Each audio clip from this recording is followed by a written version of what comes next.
My son laid his hands on me inside my own kitchen, and I didn't utter a single word. Not one. But the next morning, when he came downstairs acting like his cruelty had been swallowed by the night, he froze in absolute bone-deep terror. And all it took was the sight of the person sitting at my dining room table. I was already there, seated at the head, smoothing out the lace tablecloth I'd ironed just before dawn. My back was straight, my chin lifted, my bruised lip uncovered for the world, or at least for him, to see. When Jeremiah walked in with that swagger he'd perfected over the last 2 years, he didn't even register the swelling on my face. He strutted right past it, focused only on himself like he always was. He grabbed a biscuit from the basket, took a loud, careless bite, and started rambling about how things were gonna be different from now on. He didn't even look at me when he said it. But the instant the chair beside me shifted, the one he hadn't noticed was occupied, his words withered in his throat. He stopped chewing. His whole face, still flushed from last night's liquor, drained of every trace of color.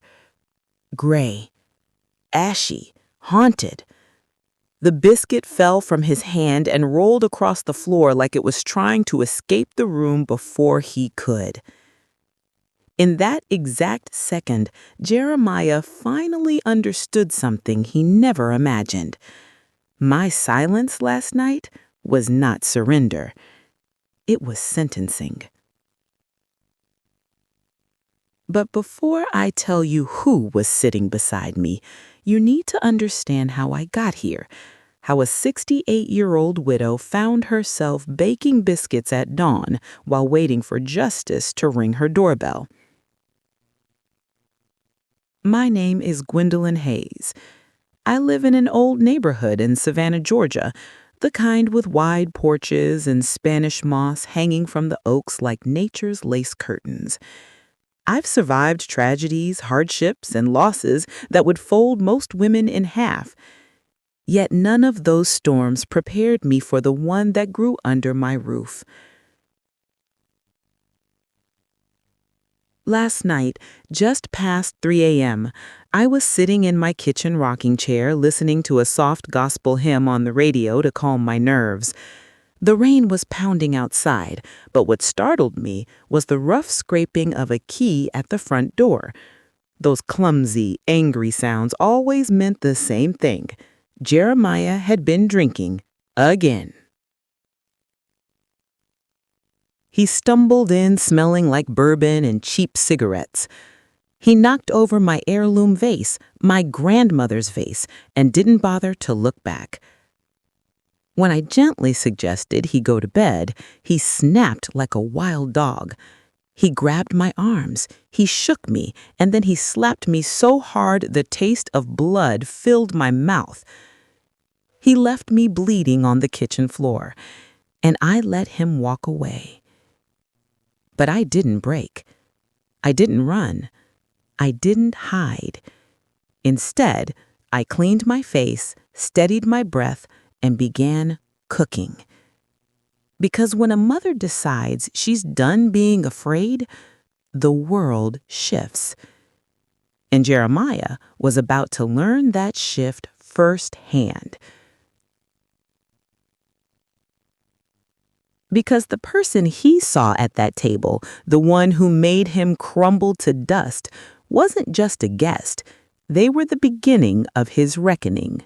Before we continue, make sure you hit that subscribe button so you never miss the next chapter of this story.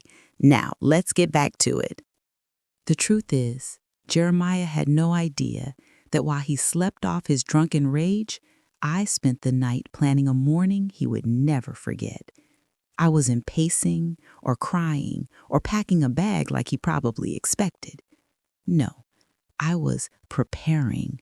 Quietly, deliberately. While the storm outside hammered against the windows, I stood in my kitchen mixing flour, butter, and buttermilk. The motions of kneading dough were steady and rhythmic, almost meditative. I focused on the repetition like it was giving me strength. Maybe it was. Every press, every fold, every cut of the biscuit cutter helped push away the shaking in my hands. It wasn't the baking itself that mattered. It was the resolve forming with every batch. As the first tray of biscuits slid into the oven, the kitchen filled with the warm, buttery scent Jeremiah had loved since childhood. Back then, he used to sneak into the kitchen and tug at my nightgown, asking, "Mama, are they ready yet?" Those days felt like a different lifetime, one where I still recognized the boy in his eyes. But that boy, he'd gotten lost somewhere. And last night, for the first time, I had to face the truth. Maybe he wasn't coming back. While waiting for the biscuits to brown, I noticed the digital photo frame on the counter blinking to life. My sister, Patty, bought it for me last Christmas. "So you can see your happy memories without digging through albums," she'd said. And wouldn't you know it, right then, a picture appeared that cut deeper than any bruise on my face. It was Jeremiah at 8 years old, gap-toothed and beaming, holding the smallest fish you ever saw like it was a state trophy. His father, my Robert, was beside him, smiling so wide his eyes disappeared. They were on a fishing boat, the sun shining on their backs, the lake as smooth as glass. I had to grip the counter to steady myself. The memory wasn't gentle. It hit like a punch, knocking the wind right out of me. For a few seconds, I wasn't in my battered kitchen with a split lip. I was back on that lake, barefoot on the shore, waving at the two people I loved most. But memories can be cruel. They remind you what used to be possible and what has become impossible. The next image on the frame was Jeremiah at his high school graduation. Tall, proud, handsome. I stood beside him with a smile so bright it could have lit the whole auditorium. Back then, he was the hope of our family, the one who carried his father's legacy, the one who promised he'd take care of me. Robert died before he could see that moment. He had a massive heart attack at the port where he worked, left for work in the morning, kissed me on the forehead, and never came home. Jeremiah held my hand through the funeral. He told me, "Mama, I'm gonna make you proud." That promise echoed through my mind like a ghost. But as the clock ticked closer to dawn, I realized that promises don't always break quietly. Sometimes they shatter loud enough to wake a whole neighborhood. As the photos continued to shift across the digital frame, each one struck me like a little hammer tapping against an old wound. It showed a timeline I could barely recognize, a parade of moments filled with pride, laughter, and a kind of uncomplicated joy I once believed would stretch into Jeremiah's adulthood. But little by little, those bright memories have been replaced with shadows. After graduation came his first job. He was so proud of that title, operations assistant at the same port where his father had worked. He wore that job like armor. It wasn't glamorous, but it made him feel connected to Robert, made him feel like he was carrying on something sacred. When he bought his first car, he insisted on picking me up after church just to show it off. He even kept one of Robert's old keychains on the fob. That was the boy I raised, grounded, thoughtful, full of promise. But eventually, the slow drip of disappointment began. At first, it was barely noticeable, like a crack in a foundation no one sees until the floor suddenly gives way. The picture that appeared next on the frame made my heart squeeze tight. A 4th of July barbecue in our backyard, maybe 3 years ago. Jeremiah was at the grill wearing an apron that said Grill King. He was laughing, spatula in hand, smoke rising behind him. Our neighbors were all there, Mrs. Bernice, her husband before he passed, a few folks from our church. It looked like the picture of a perfect family gathering. But looking back, I could see the hairline fractures forming even then. Jeremiah had just been demoted at the port. A restructuring, they called it. A polite corporate word for tearing a man's pride out from under him. They gave his position to someone younger, someone with more schooling and fewer years on the docks. They didn't care that Jeremiah measured his worth in calluses and sweat the way his daddy did. What crushed him wasn't the smaller paycheck. It was the loss of respect. He tried hiding it from me, but the signs trickled in. Late nights, bottles hidden in the trash, a new hardness in his eyes. His pride, the thing he'd always had too much of, became a poison he swallowed daily. Then came the money problems. At first, he'd ask politely, head down, voice gentle, "Mama, can you help me out? Just till payday." I didn't mind. That's what mothers do. But soon asking turned into demanding, and demanding turned into entitlement. He stopped pretending he'd pay me back. He stopped thanking me. He started treating my retirement as if it were his inheritance paid early. And with the money came something darker. Resentment. Resentment toward me, toward his job, toward the world. The boy who once held a dandelion out to Mrs. Bernice over the fence had grown into a man who walked through life clenched like a fist. I wish I could say I didn't see the change coming, but mothers always notice the storm before the first lightning strike. Sometimes we just pray hard enough to convince ourselves it might miss the house. But storms don't miss what they're aiming for, and the next strike would hit harder than any before it. It wasn't one big moment that changed Jeremiah. It was a slow, creeping shift, like watching mold spread across a ceiling tile. You don't notice until one day it's covered and you're wondering how you missed the warning signs. The real turning point came 6 months after the demotion. That was when the port let him go completely. They called it workforce optimization, that cold, clinical phrase companies use when they're trying to sound humane while gutting a man's livelihood.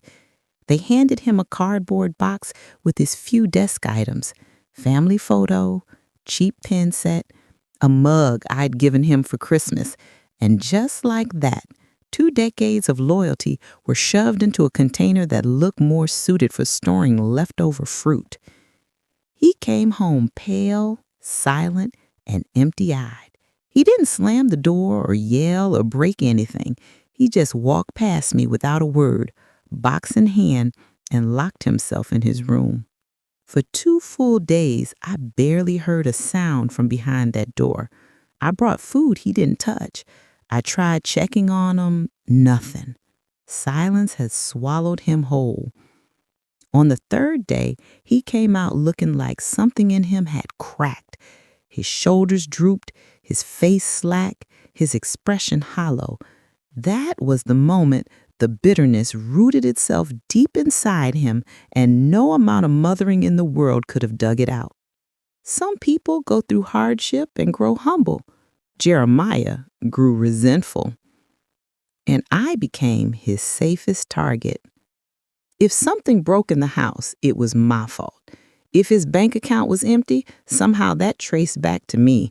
If he woke up angry, if he went to bed angry, if he breathed angry, somehow the blame always curved back to his mother. One Saturday morning, I asked him to fix a simple thing, a leaky kitchen faucet, something he used to handle without being asked twice. I had greens soaking in the sink when I said gently, "Jeremiah, honey, when you get a minute, could you check that faucet? It's been dripping." He didn't even look up from the paper he was pretending to read. "Let the damn thing drip," he muttered. The tone, the dismissive wave of his hand hit me harder than the words. I tried again, calmly. "Baby, it's wasting water, and the noise." He slammed the newspaper so hard the coffee cup rattled. Then he stood up, towering over me in a way that made the kitchen feel suddenly much smaller. "You care more about a stupid faucet than what I'm going through," he barked. "If Daddy were here, he wouldn't let this happen. He was a real man. You just nag and cling to that old house like it's your whole personality." The look in his eyes wasn't frustration, it was venom. That was the first time I felt genuinely frightened of my own child. I didn't argue. I didn't speak. I simply stepped aside and watched him storm out the door, leaving me alone with the steady drip, drip, drip of the faucet. Each drop felt like a countdown, and I didn't know it then, but that ticking faucet was warning me the worst was still on its way. By the time I returned fully to the present, the bruised early morning light slipping across my kitchen counters, the second batch of biscuits was almost ready. I pulled them out carefully, the heat washing over my face, stinging the swollen skin beneath my eye. I set the tray on the stove to cool and wiped my hands on my apron. The digital photo frame shifted to yet another picture. This time, it was my wedding day. Me and Robert, both young and bright to sunrise, standing under a simple floral arch behind our church. My veil was slipping off on one side, and Robert had his arm around me like he never planned to let go. Seeing that photo nearly knocked the breath from my chest. "Oh, Robert," I whispered, gripping the edge of the counter, "you would not like the man our boy has become." The hurt settled in my bones like cold. But I didn't stay in that sorrow.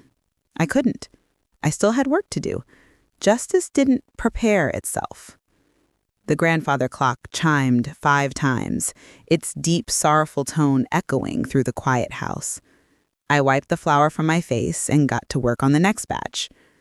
My body was aching, my back from where it had hit the cabinet, my arms from where Jeremiah's fingers had dug into my skin, my lip throbbing in a steady pulse.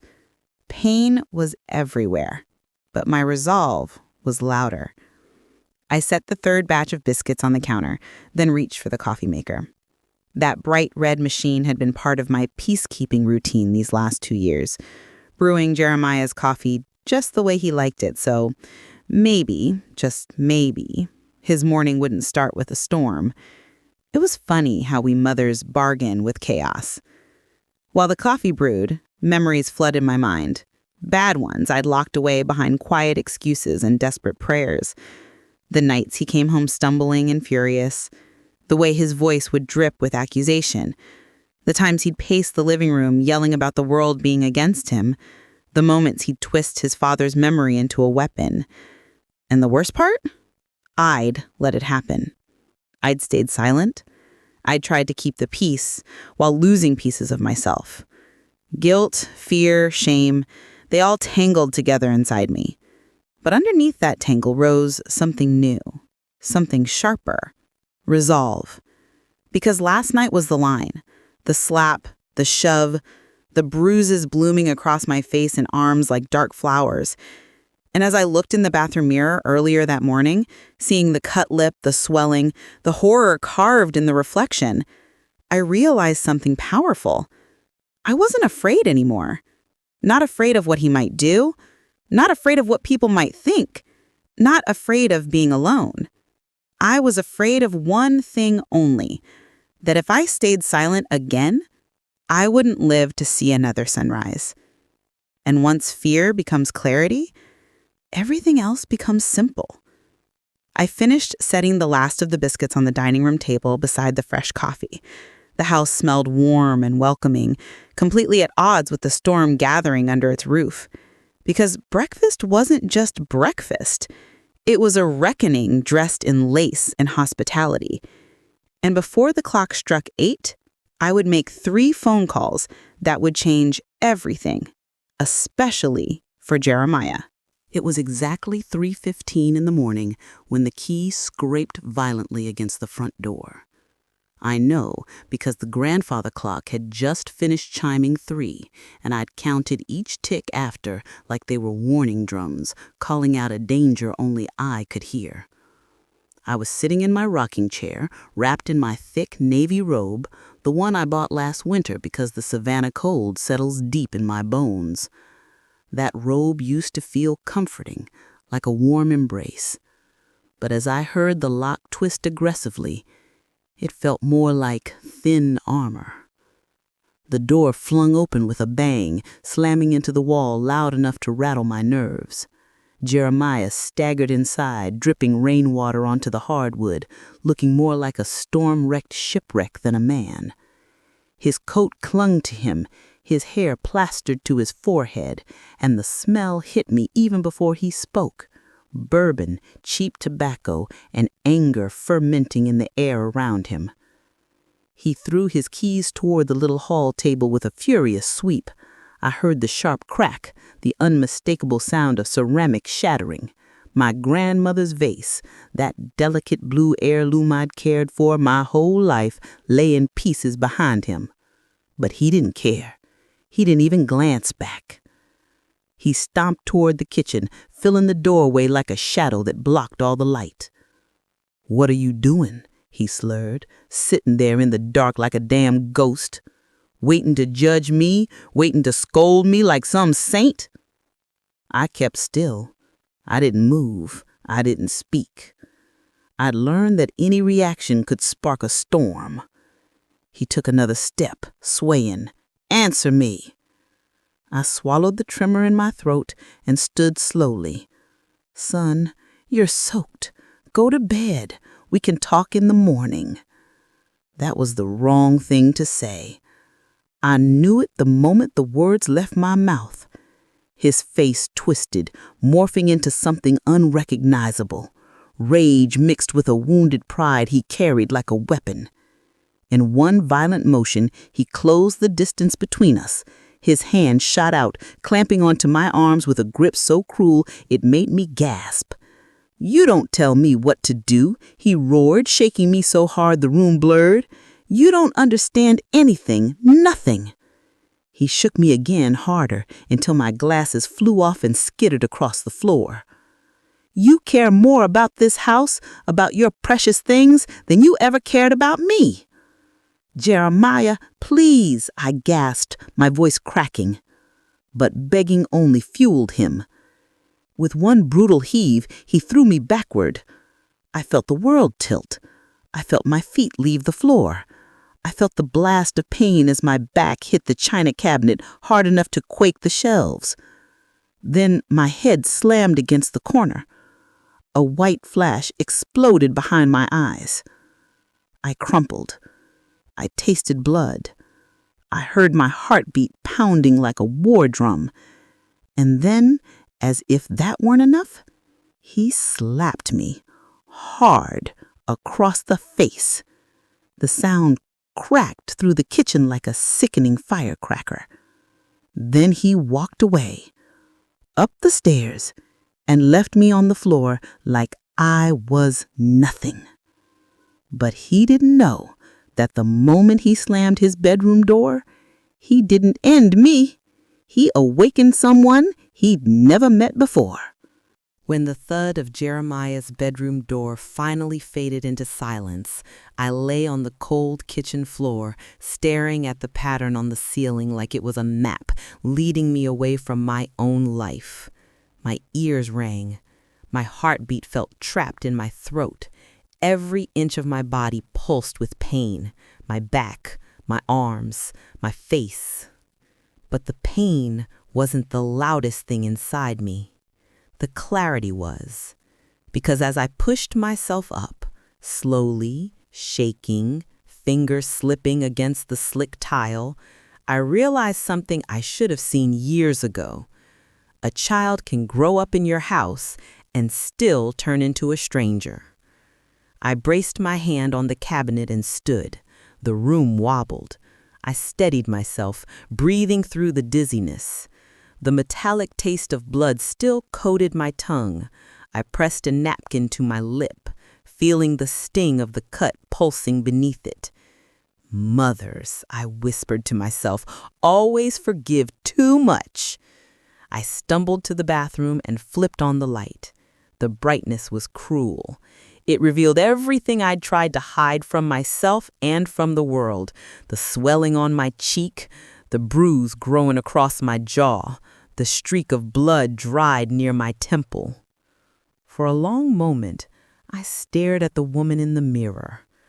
Not the victim, not the caretaker, not the mother holding out hope like a lifeline. I saw someone who'd survived more than she ever spoke aloud, and someone who had finally reached her limit. That realization steadied me. I cleaned my face gently, dabbing each wound with warm water. Every touch ached, but each ache reminded me I was still here, still standing, still capable, and that meant I had choices. I returned to the kitchen and began to do something strange, something almost absurd considering what had just happened. I cleaned.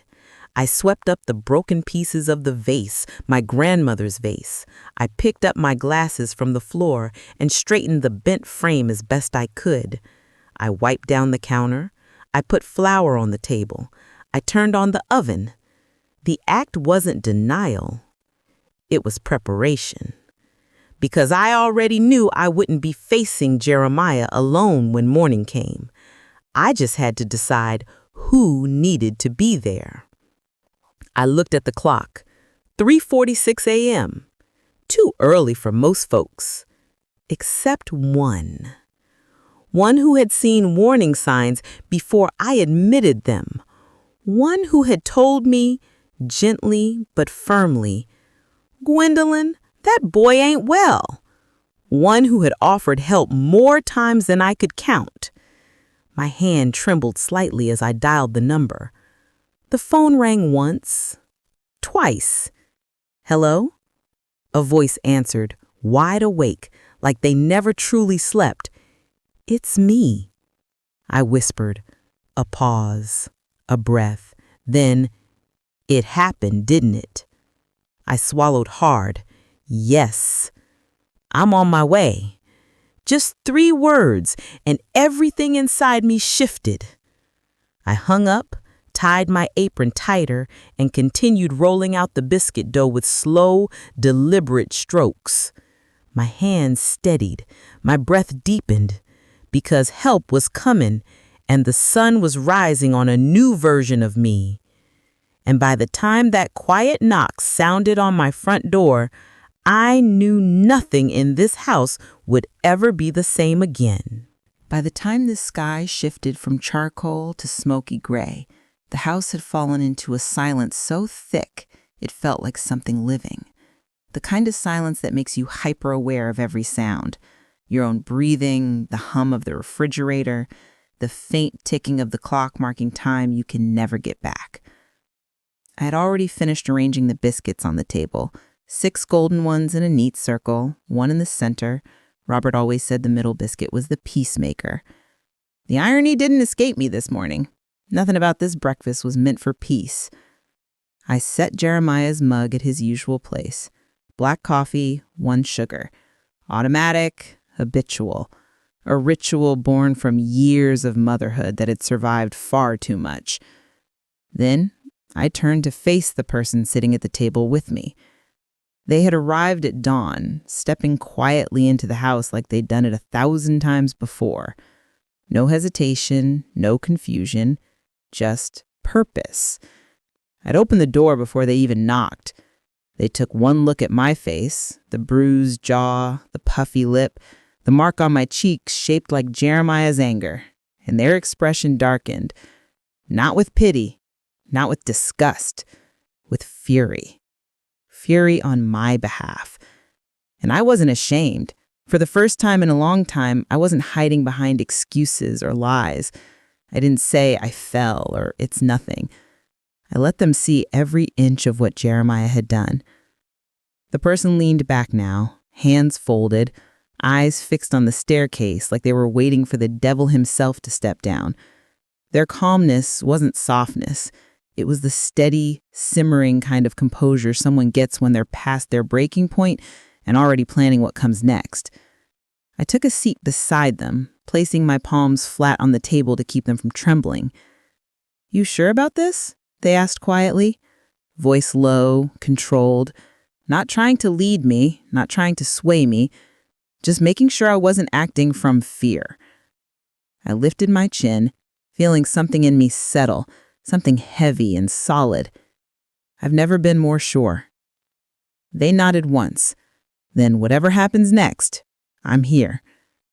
Those words wrapped around me like armor. It wasn't comfort, it was reinforcement. A movement upstairs made us both look up. Jeremiah is shifting in his bed, probably waking from the half-conscious stupor that follows a night of drinking and cruelty.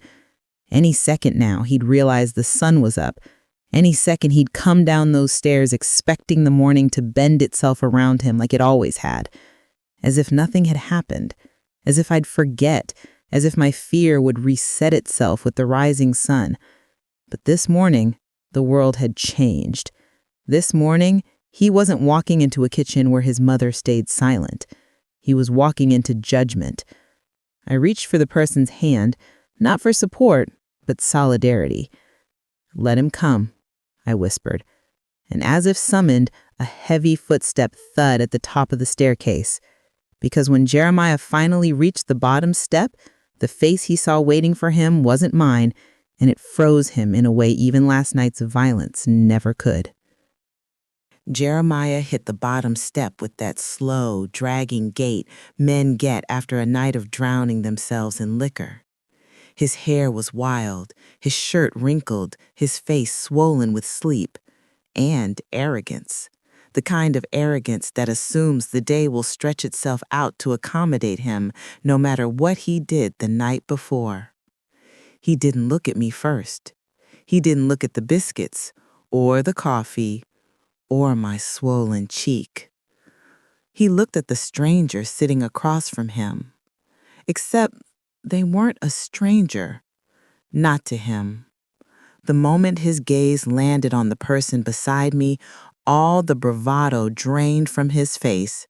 He froze mid-step, one foot still hovering above the last stair like gravity suddenly refused to cooperate. His eyes widened, his breath stalled, the color drained from his cheeks so fast he looked ghost-sick. "Uncle Marcellus?" he croaked. The man at my table, broad-shouldered, gray at the temples, dressed in an immaculately pressed sheriff's uniform, leaned back in his chair, folding his arms in the steady, deliberate way of someone who had dealt with hundreds of men just like Jeremiah. Only this time, the man he was dealing with shared his blood. "Morning, boy," Marcellus said, voice low and grave. "Sit down." Jeremiah didn't move.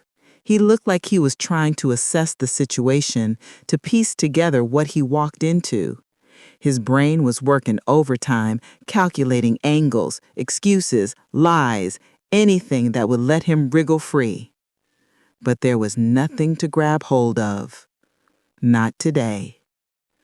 Why are you here?" he asked, swallowing hard.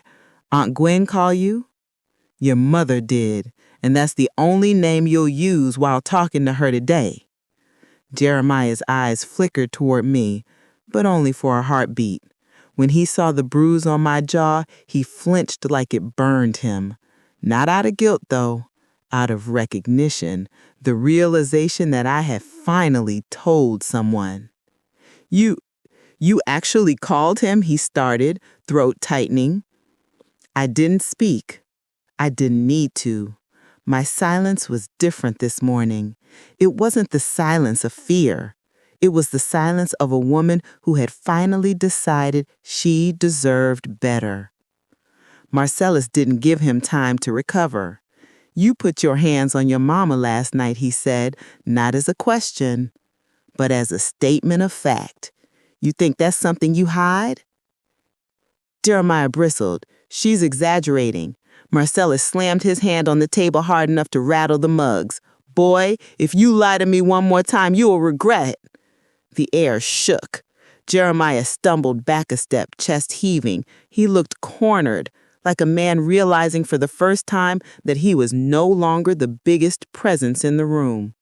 "You don't understand," he stammered. "I was drunk. I didn't mean—" "You meant every second of it," Marcellus cut in, "and today you answer for it." I watched as Jeremiah's shoulders sagged, not with remorse, but with the weight of finally being caught. For the first time in a long while, I had the upper hand. But what Jeremiah didn't know, what neither of them knew yet, was that I wasn't done revealing the truth. Not by a long shot. Jeremiah stood there, barefoot, shaken, hair messy like a child who'd overslept before school. But there was nothing childlike in his eyes. Only fear. The kind that comes when the world stops bending around your excuses. Marcellus kept his gaze fixed on him, arms folded like granite. A sheriff's badge glinted on his chest, catching the morning light with a quiet, unforgiving shine. He wasn't just family today. He wasn't just my late husband's brother. He was the law. And Jeremiah knew it. "Sit," Marcellus ordered, voice low. Jeremiah hesitated, eyes darting between us like a trapped animal. His throat bobbed as he swallowed hard. Then slowly, he lowered himself into the chair across from me, the chair he always sat in, the one he treated like a throne. Today, that chair felt like an interrogation seat. He didn't reach for the coffee, didn't touch the biscuits, didn't even blink as he stared at the tablecloth like it might offer an escape route. I took in the sight of him quietly. For years, I'd prayed for him, covered for him, protected him, even from himself. I'd hidden bruises, excused outbursts, blamed stress, blamed alcohol, blamed everything except the truth. But this morning, the truth sat in front of us. Impossible to hide behind pretty lies and motherly hopes. Marcellus finally broke the silence. "You remember what your daddy used to say about strength?" he asked. Jeremiah didn't answer. Marcellus didn't need him to. "He used to say real strength ain't about hitting hard. It's about holding yourself together when life hits you." He leaned forward. "Your daddy took storms head on. The man never raised his hand on nobody weaker than him, not once. He'd haunt you for what you did to your mama." Jeremiah flinched visibly, jaw clenching. For a split second, guilt flickered in his expression, but it was faint, like a match burning out before it could catch. "I told you I didn't mean it," he muttered. "No, you just didn't mean to face consequences." He looked at me then, really looked. My swollen cheek, the bruise creeping along my jawline like dark ink, my split lip, still healing, still aching. His face twisted, but I couldn't tell if it was regret or anger that I dared to show the aftermath to someone else.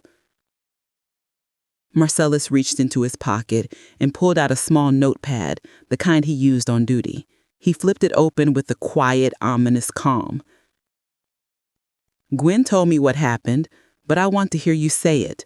Did you lay hands on her?" Jeremiah froze. His mouth opened. No words came. Marcellus lowered his voice to a dangerous rumble. "Think carefully, because lying right now is a bigger mistake than anything you did last night." Jeremiah's hands began to shake. He closed his eyes, squeezed them tight, and let out a long, shuddering breath. "Yes," he whispered. A simple word, but it cracked the air open. I felt my lungs tighten, not in fear, but in release. Finally, the truth wasn't just mine to carry. Marcellus wrote something down, the pen scratching loudly across the page. Jeremiah looked up sharply. "What are you doing?" "Recording your confession for the report." Jeremiah's face went sheet white. And he hadn't even realized yet. This report was only the beginning of what I was about to reveal. Jeremiah stared at the notepad like it was a ticking bomb. His leg bounced under the table, jittery and uncontrolled, the way it always did when he felt cornered. But this time, there was no room to run, No bottle to blame, no mother to guilt into silence. Marcellus slid the pen behind his ear, his voice steady and official. Now that you've admitted what happened, we're going to take the next steps. Jeremiah's eyes snapped wide. Next steps? Hold on. No, I'm not getting arrested. He pushed back from the table so hard his chair screeched across the floor. This is a family matter. You can't sit. Marcellus didn't raise his voice, but the command hit like a slap. Jeremiah froze mid-motion. He didn't sit, but he didn't move either. Fear rooted him in place. I watched him carefully. For years, I'd seen Jeremiah angry, bitter, defeated. But this was the first time I'd ever seen him afraid of the truth. You think family matters don't fall apart? Marcellus asked. You think a woman suffering behind closed doors is somehow less of a crime? Jeremiah shook his head wildly. I didn't mean to hurt her, okay? I was drunk. I'm under a lot of stress. That excuse, I said quietly, is exactly why we're here today. He turned toward me like I'd betrayed him. Mama, you know how things have been. I just lost control for a second. You're making this bigger than what? I interrupted. Than the bruises on my arms? Than the way you threw me into the cabinet like I was nothing? Than the way you slapped me hard enough to split my lip? He flinched visibly at each word. You're acting like this came out of nowhere, he tried again. You know I've been struggling. You know how hard it's been since they fired you, I finished. Yes, I know. And I loved you through it. I kept loving you even when you stopped loving yourself. He looked away. But loving you, I said, voice trembling but steady, doesn't mean letting you destroy me. Marcellus nodded firmly. Gwen isn't the only one who's been watching you spiral, Jeremiah. The neighbors have called the station more than once. Jeremiah's head whipped toward him. What? Oh, yes. Noise complaints, yelling, things breaking. Folks worried something bad might happen. I checked the logs myself. Jeremiah's mouth hung open. They called the cops on me? People pay attention, I said gently, even when you think no one sees. He paced now, rubbing his head, muttering curses under his breath. His panic filled the room like smoke. But the moment he turned back toward me, eyes wild, breath sharp, I knew the time had come, because everything up until now was only the surface.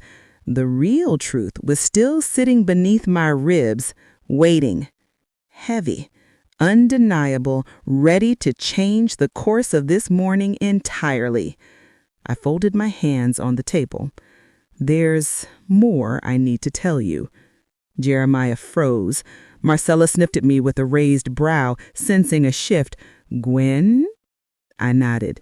Yes, there's something you both need to hear. Because the next words leaving my mouth weren't just going to expose last night. They were going to expose years of what Jeremiah thought he'd buried. Jeremiah stopped pacing. His shoulders stiffened, his jaw tightened, every part of him bracing like he sensed a blow coming. Marcellus leaned back in his chair, arms crossed, giving me room to speak but watching Jeremiah closely, ready to move if he tried anything foolish. I drew in a slow breath. My hands trembled, not from fear, but from the weight of carrying the truth for far too long. Jeremiah, I began, you think last night is the only reason your uncle is here? You think this morning is just about one moment you lost control? He swallowed hard, gaze flicking nervously between us. There are things I haven't said, things I've ignored, things I've covered up for you, hoping, praying that you'd find your way back. I saw anger ignite in his eyes. Mama, don't. No, I said, steady and unflinching. You don't get to interrupt me anymore. He froze. I had never spoken to him like that, not once in his entire life. And that new tone, calm, firm, final, stripped his bravado clean. 2 months ago, Pastor Lillian came to see me. Jeremiah stiffened. She didn't come for tea. She came because she saw you screaming at me in the church parking lot. You don't think people saw that? Jeremiah's face blanched. He opened his mouth, but no words came. There was a time, I said softly, when you used to carry my Bible for me every Sunday. But now, you dragged me by the arm in front of God and the whole congregation. That wasn't, Mama, I wasn't trying to. Hurting me isn't the same as helping me, and everyone saw the difference long before you did. Marcellus' jaw tightened, but he stayed silent, letting me lead. And it wasn't just Pastor Lillian, I went on. Mrs. Green from next door saw you throw your phone across the porch when I didn't answer fast enough. Mr. Dean heard you shouting from the driveway last week. Even the mailman asked if everything was okay. Jeremiah's face twisted in humiliation. So what? Everyone just judged me? They were worried because they saw what I refused to admit, that you were becoming dangerous. He shook his head. Mama, you're twisting things. You're making me sound. I'm telling the truth, I said sharply. For the first time in a long time. He blinked. But why now? Because, I whispered, if I kept silent any longer, you were going to kill me. Jeremiah recoiled like I'd struck him. Tears stung my eyes, but they didn't fall. I kept my voice steady. You didn't just lose control last night. You've been losing it for years, and every time I hoped it would be the last. But hope doesn't fix a broken man, and love shouldn't cost a woman her life. Marcellus leaned forward, voice low and certain. You crossed a line that can't be undone, Jeremiah. Jeremiah's breathing grew uneven, shallow. You are turning everyone against me. No, I said quietly. You did that yourself. Silence swallowed the room. Then I pushed back my chair, stood, and looked him dead in the eye. Sit down, because what I'm about to tell you next will determine exactly what happens to you today. Because the final truth, the one I'd buried deepest, was the one that would decide whether Jeremiah walked out of this house or left in handcuffs. Jeremiah sank slowly back into his chair, as if the weight of the room itself pressed him down. He looked smaller than I had ever seen him, less like a grown man and more like a frightened child who'd finally realized his actions had consequences. But his fear didn't move me, not anymore. I stood at the head of the table, hands resting lightly on the lace cloth. My breath was even, my voice calm. But inside, something unspoken pulsed, years of silence gathering strength. Jeremiah, I said, I need you to hear this without interrupting, without yelling, without excuses. He nodded stiffly, though the twitch in his jaw told me he wasn't ready for what was coming. I turned slightly toward Marcellus. You remember that night I called you 2 years ago, when Jeremiah punched a hole through the wall? Jeremiah's fists tightened in his lap. Mama! Quiet, Marcellus warned. Jeremiah's mouth snapped shut. I continued. You told me to file a police report. You said the violence wasn't going to stop on its own. You told me it was only a matter of time before I got hurt. Marcellus exhaled heavily, eyes clouding with memory. I remember. And what did I say to you? I asked him gently.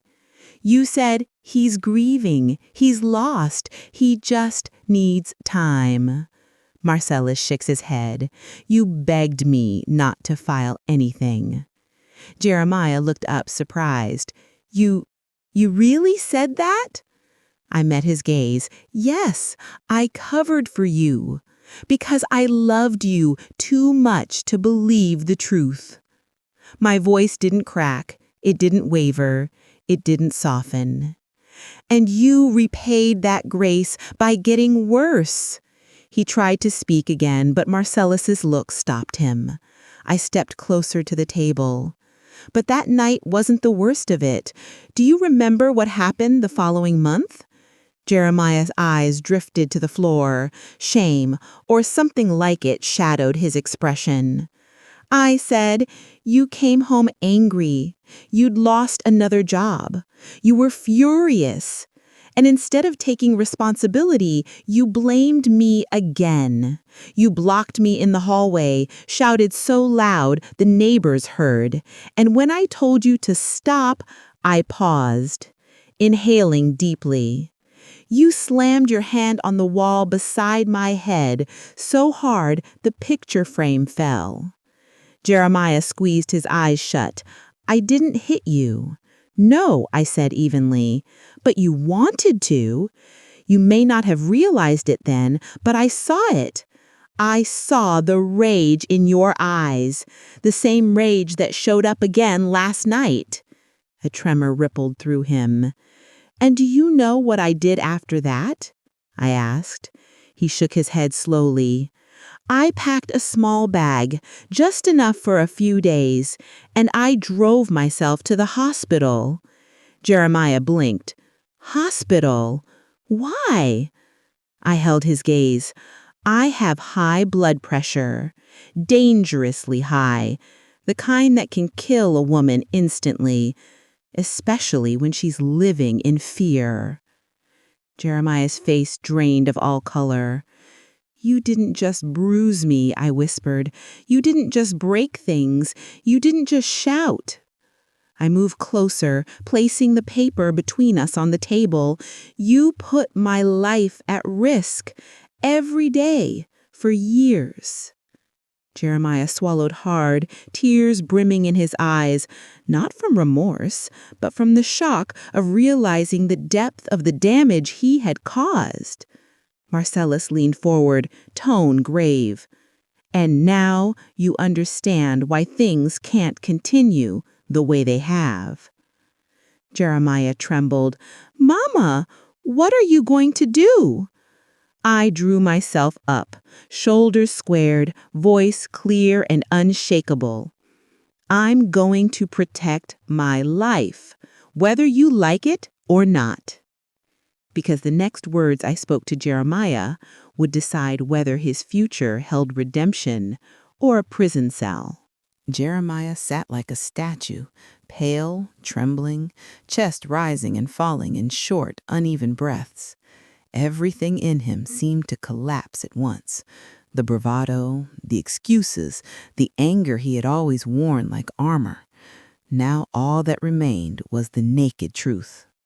I took the seat opposite him, folding my hands carefully on the table. When I spoke, my voice was soft but unwavering. I need you to understand something, Jeremiah. I love you. I have always loved you. That has never been in question. But love doesn't mean letting myself die under the weight of someone else's brokenness. He shook his head, tears slipping down his cheeks. Mama, I can change. I swear, last night. No, I said gently but firmly. This isn't about last night. This is about a pattern you created and refused to see. You didn't become this man in one evening, and you won't undo it with one apology. He dropped his face into his hands. His shoulders shuddered. Marcellus leaned forward, elbows on the table. Jeremiah, listen to me. Your mama has been covering for you for years, too long.